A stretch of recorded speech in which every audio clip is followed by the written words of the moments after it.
11-12 physics নিয়ে পড়ছো আর দত্তপাল চৌধুরীর নাম শুনুনি, এটা হওয়া অসম্ভব। আর যদি হয়ে থাকে তাহলে বুঝবে ঠিক করে পড়াশোনাটা হচ্ছে না, বা যে স্যার পড়াচ্ছেন খুব একটা এফিশিয়েন্ট না।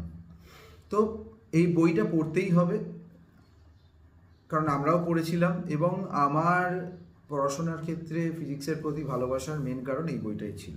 ঠিক আছে, চিন্তা করো না অন্যান্য প্রকাশনীদের মতন পয়সা নিয়ে এই রিভিউ বা এরকম কিছু দিচ্ছি না।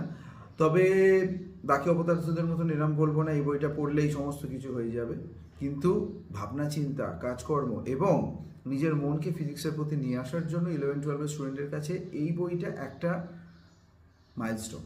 যেমন এসএনদে for mathematics, DPC for physics.